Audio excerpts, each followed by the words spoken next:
Greetings, friends. It is 5:55 on Saturday, Saturn's Day, April 10th, 2021. Welcome to Backyard Astronomy with Gemini Brett.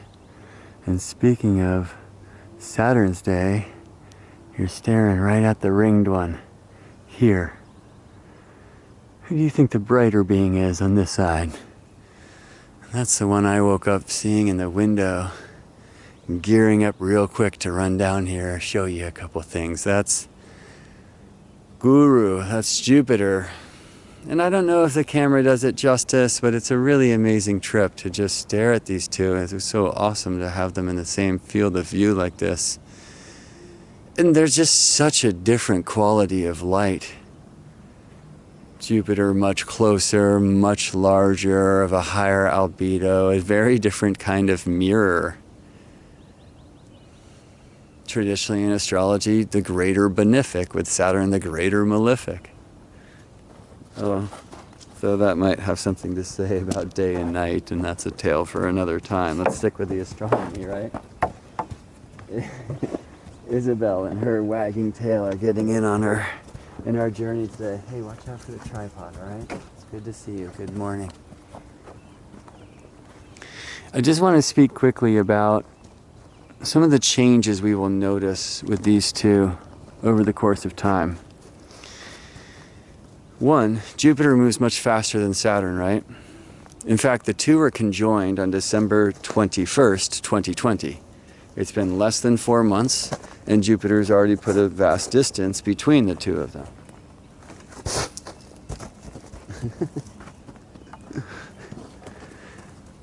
So Jupiter gets around the zodiac in about 12 years, Saturn in about 29 and a half, and they come together about every 20 years.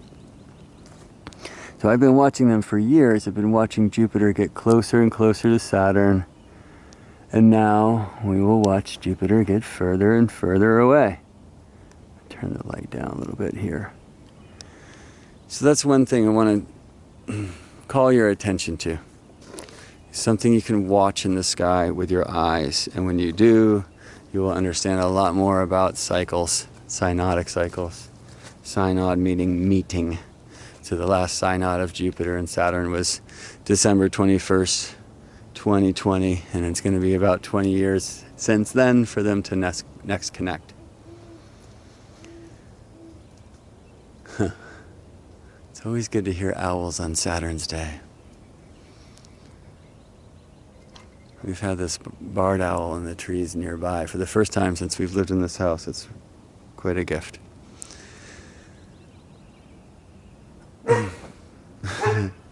Hey! Shh, shh, shh. I didn't say barking dog, I said barred owl.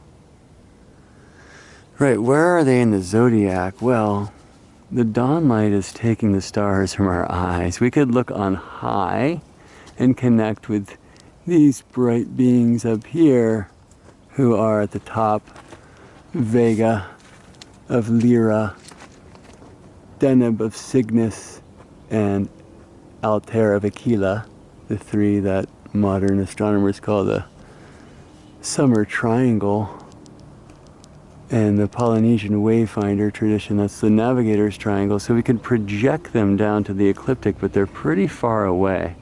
We need to be careful with projections, right? But it's a thing you can do. It's going to soon be much easier to find where Jupiter are in the backdrop of the stars, because we will find them in the same position earlier and earlier each morning or night, whatever you want to consider it. And the reason why is that the light, the sun, moves much more faster than they do.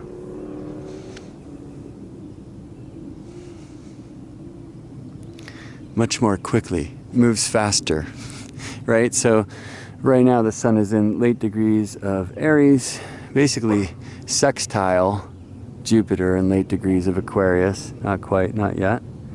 But in a month, a little bit more, Jupiter will find that sun is on the square, like 90 degrees away.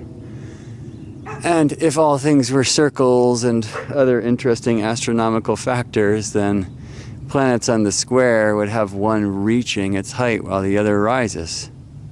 Regardless, the thing that I want to share with you, and the thing that you will notice if you choose to get outside and engage with the temple of the living sky, is that Sun will rapidly separate from Jupiter and especially from Saturn. Thereby, Jupiter and Saturn will be in this place of the sky much earlier in the night, and then earlier in the night, and then earlier in the night. I mean, eventually the Sun will get opposite to Jupiter, and that means Jupiter rises at sunset and culminates in the middle of the night. So tuning into the synodic cycles of the Sun with the planets is a profound experience. And the Sun meets Jupiter about every 399 days, meets Saturn about every 378. That's something that we dive deep into in Chapter 5 of my Sacred Astronomy Level 1 curriculum.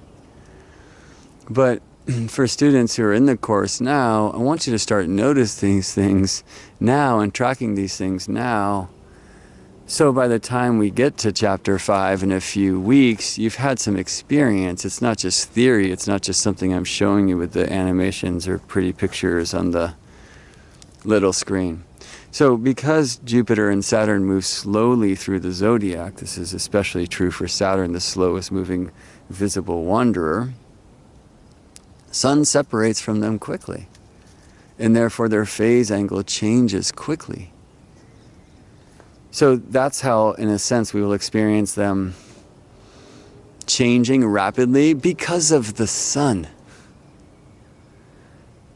How will we experience them moving slowly? Well, Jupiter spends about a year in a sign. Jupiter will head into tropical Pisces, coming soon to a theater called U, and then retrograde back into tropical Aquarius. Saturn's going to be in Aquarius for a couple years still. And Aquarius and early Pisces, they live right here for me in these trees, and then they come up. But so earlier and earlier every night they will be found right here. We might have lost them in the dawn's light, huh? I haven't been looking through the camera. Maybe we can do that. Well, maybe that's just a reminder to turn this thing off and to connect with these two and receive some guidance before I head back into the office to do some more work on a video course.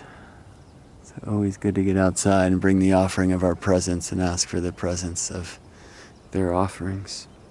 See you in space, friends.